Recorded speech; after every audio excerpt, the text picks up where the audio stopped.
নমস্কাৰ বন্ধুৰা, আমাৰ অসমৰ মামাই কি ক'লে শুনি লওক ভিডিঅ'টোত। সব জেলত যাব লাগিব, হিন্দু মুছলমান কথা নাই।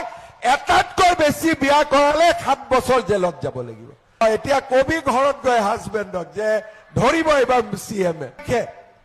আমি আৰু এখন নতুন আইন আনিম। আইনখন কি? আমাৰ বহুত মহিলা, মই বিয়া হলো, দুদিন পিছত মোৰ হাজবেণ্ডে আৰু এটা বিয়া কৰাই আনে, 3 দিন পিছত আৰু এটা বিয়া কৰাই আনে। এগৰাকী ঘৈণীয়েক থাকোঁতে চাৰিটা বিয়া কৰাই লয়। এইবাৰ আমি সিদ্ধান্ত লৈছো, কোনোবাই যদি ঘৰত এগৰাকী পৰিবাৰ থাকোঁতে দ্বিতীয়জনীক যদি বিয়া কৰাই 7 বছৰ জেলত যাব লাগিব। 7 বছৰ জেলত যাব লাগিব।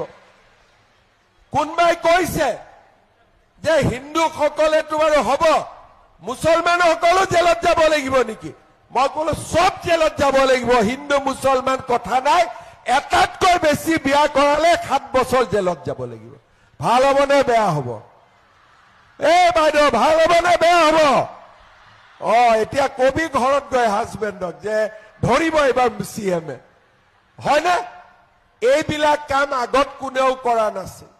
বাল্য বিবাহ বন্ধ হ'ল, বহু বিবাহ বন্ধ হ'ব। ছোৱালী পঢ়িব যাব লাগিব, লৰাই পঢ়িব, বাইদেউ লাখপতি হ'ব, টকা নিদিয়াকৈ চাকৰি পাব, আৰু আমাৰ সমাজখনৰো উন্নতি হ'ব। আমি আৰু এখন নতুন আইন আনিম। আইনখন কি? আমাৰ বহুত মহিলা, মই বিয়া হলো, দুদিন পিছত মোৰ হাজবেণ্ডে আৰু এটা বিয়া কৰাই আনে, 3 দিন পিছত আৰু এটা বিয়া কৰাই আনে। এগৰাকী ঘৈণীয়েক থাকোঁতে চাৰিটা বিয়া কৰাই লয়। এইবাৰ